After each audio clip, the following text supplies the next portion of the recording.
Hello, I'm Simon Fisher-Becker, and you're listening to Geek Central Podcast. Hello, I'm Alan Flyng, and you're listening to the Geek Central Podcast. Hello and welcome to the Geek Central podcast with me, Johnny Beggs. Unfortunately, my co-host Harley Britcher cannot be here today because he's not feeling very well, so hopefully he'll be back next week. So today we're joined by our special guest, Alan Flyng. Hello. Hi, how are I'm you? fine. Alan played an Imperial officer in Star Wars Empire Strikes Back, and just thank you for joining us today. You're very welcome. It's nice to speak Nice to to you. speak to you too. So you've obviously had a lot of memorable experiences on the set of Star Wars, but what would you say is your most memorable? Um, from the Star Wars trilogy, you Yeah, mean, or everything? just on set. Um, I suppose the most memorable thing about Star Wars was on The Empire Strikes Back. The heat, the time it took to film everything seemed longer than any other film I'd worked on. And when it came to doing Return of the Jedi, it was the exact opposite. I went in, came out, I was there an hour, all done and dusted. But Yeah. yeah, it was interesting. Yeah, but if you had the chance to go back and do it all again, would you? No, I don't think Or so. why not? Well, I'm 58 now, and the thought of either putting on an Imperial officer's outfit or, worse still, a stormtrooper's outfit actually makes me feel quite wobbly. I don't think I Was it could do that that bad in the anymore. costumes? Well, the Imperial officer wasn't that bad, and except for the fact that that particular costume didn't fit me at all. I was crammed into it. And the Stormtrooper outfits, once again, they were all made one size in those days. They weren't customized like the ones that everybody Yeah. wears today. So it was one size fits all, and it certainly didn't fit me. I was much too big. It was cutting me all the time. It was Yeah. really uncomfortable. Yeah. Um, the new trilogy's come out in 2015. Are you excited for it? Or are you going to go to see them? Oh, I'll definitely go to see them. I'm really interested to see what Abrams does with them, because I think he's got a real talent for this sort of genre. And as long as Disney don't get too involved Yeah. and screw it, I think it Yeah, should a be lot of really people are worried interesting. about Disney making it too childish and stuff. There's that, and also there's this preoccupation in Disney. I've worked with Disney or done Disney films before. It's they have a preoccupation with making sure they get the moral imperative Yeah. across. So it's all very Christian and ooh, Yeah. you know, you lose the darkness which you really need in these pictures. Yeah, definitely. Do you keep in touch with any of the Star Wars cast you worked with? Oh yeah, all the time. It's funny because it's like a network now. It didn't used to be like that. It's thanks to the Yeah. internet. I see a We lot all of did Star our Wars cast on Facebook right now. Yeah. Well, we used to do our little bits and then go off and maybe bump into each other on another film or whatever. Yeah. But nowadays, thanks to the internet and thanks also to the convention circuit, we seem to bump into each other with monotonous regularity all the time Yeah. these days. After acting in Star Wars, you now work in wardrobe and costuming for films. How did that start? That started actually before the last um, film that I did for Star Wars, which was Return of the Jedi. I was already working at the National Theatre in London, and I'd been trained as a tailor. It's the one thing I absolutely hated doing, but I was out of work and I needed some money to pay my mortgage, so I got a job at the National Theatre, and that just developed. I met a designer there who then got the first film that was commissioned by Channel 4 when it started, and he asked me if I was as fed up as he was with the National. I said yes. So the two of us left at the same time. We went and started doing this film, and I've been doing them ever since. And Return of the Jedi just came right in the middle of it Yeah. all. Do you ever get to chat with any of the actors you work with on those films?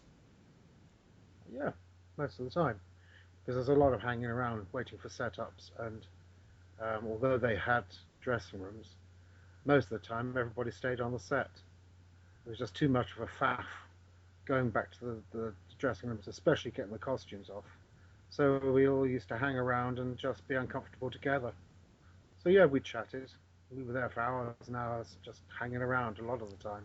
Every time they were resetting the lighting or atmosphere or whatever. What else did you do between takes? Uh, Not a great deal, to be honest. I mean, we weren't, excuse me, we weren't allowed to take photographs, which is why those Mm. that are taken behind the scenes are such rarities. A few people used to sneak on with their cameras and take pictures, but I wasn't exactly a goody two shoes, but I wasn't a baddie either. I viewed it just as a job of work. With the stormtrooper work that I did, it was pretty full on. If I wasn't on the set doing that, which went on for weeks, by the way, I would be shunted off and told to go and get in another costume and end up on another set and maybe shoot with the third unit or second unit or with George Lucas, do some Yeah. action shots for the editor. So we're always doing things.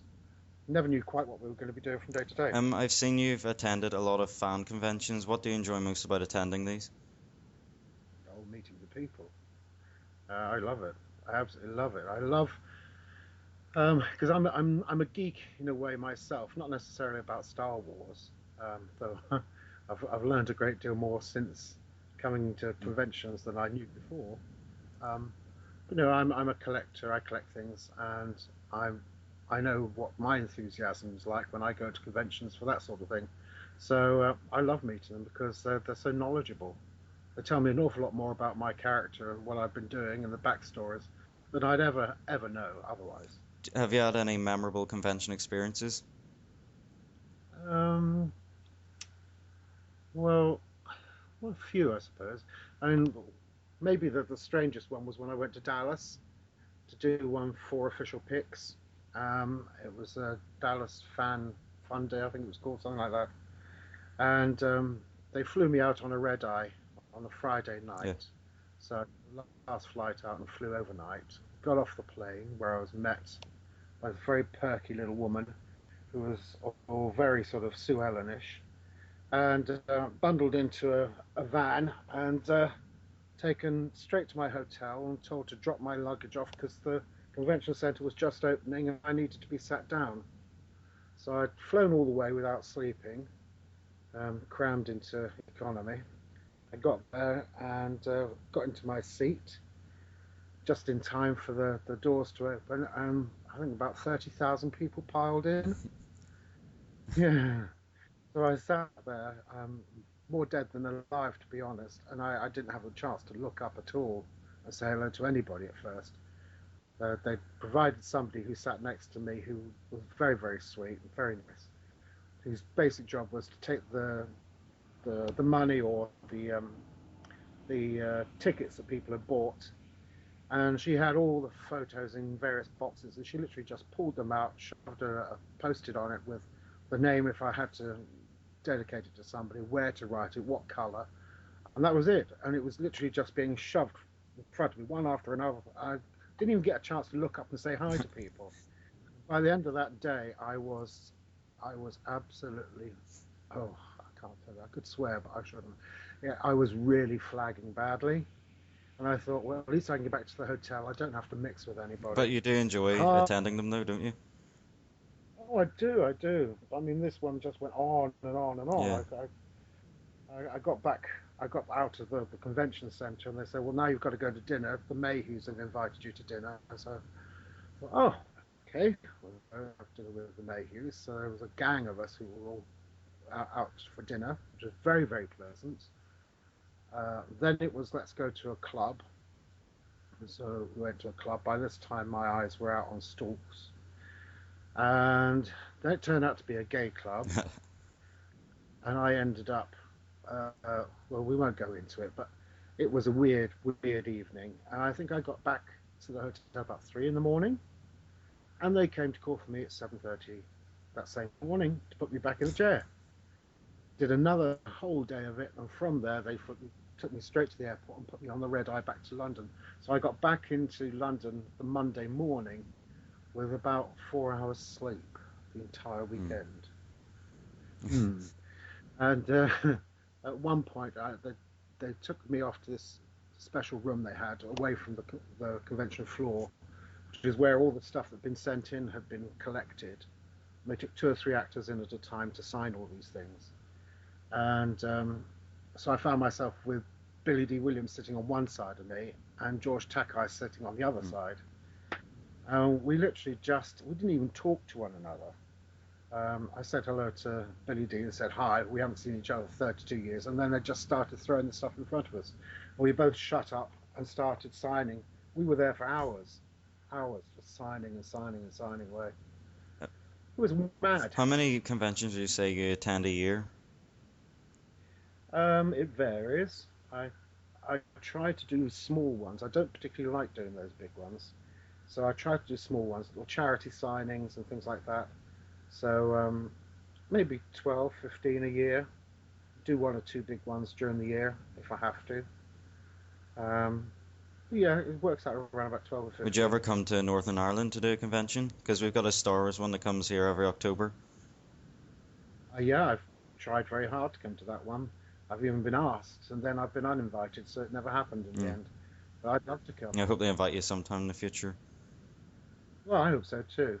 I really do, because I've never been to Northern Ireland. I've been to the Republic, but I've never been to the North. So I'd love to come there. Moving on from conventions, why do you think the Star Wars trilogy is still so popular today? Because I think the way they were shot was quite timeless. You know, a lot of films that purport to be science fiction, futuristic, or whatever you want to call it, or even if they're a million years BC, they are absolutely ruined in retrospect by the fact that the hairdressers could not stop themselves doing primped up hairdos and great big false eyelashes on the girls, and the men always had this rugged look, but they always had perfect hair with mutton chop sideburns, so that they told you immediately they were shot at the end of the 60s or through the 70s. But with George Lucas, he was pretty certain that that was not a look he wanted. He wanted a timeless look. So to be honest, they haven't really aged. The actors have, we all have, but I mean the pictures themselves I don't think have aged. And because they were a vision in his mind, which he wasn't very good at explaining to people, unfortunately, but and because he was driven by it, I think he created from what seemed to be unpromising starts 3 extraordinary films of the original trilogy. And of course, a lot of the special effects that were introduced by those films have really pulled the whole business along after them. I mean, the film industry has a lot to thank George Lucas for, because he employed some extraordinary people. He gave them their head to be as creative as they possibly could be. So we got blue screen out of it, and eventually green screen. We've got animatronics, you name it. It all came out of there. Yeah, what has been your favorite Star Wars film out of all 6 of them? Well, I was in 2 of them, and it's actually a toss-up between those 2. I didn't like A New Hope. Yeah. I thought it was a bit sort of patsy, setting up the storylines, and it was all a bit cutesy. I liked Empire because it was vast. The whole thought of it was vast, and I liked Return of the Jedi because it was very dark. It was very Sith-like, the dark side and the Force. I liked all of that. It was uncompromising. And then when they came to do the prequels, I thought, ooh dear, it sold out a bit to the kiddie market, and it was all a bit too much not animatronics, but animation, and too much blue screen. Too many of the characters didn't live. They just didn't look as if they were real. They had no emotions either. Yeah. It doesn't matter how you do blue screen. It's very difficult to react to a ping pong ball on a stick, whatever it's supposed to be. So I think the storylines and the performances were not really that good. I think the third of the prequels, the last of the prequels, was about the best of the 3 of them. Yep. Well, thanks for joining us on this episode. I hope you can come on some other time as well.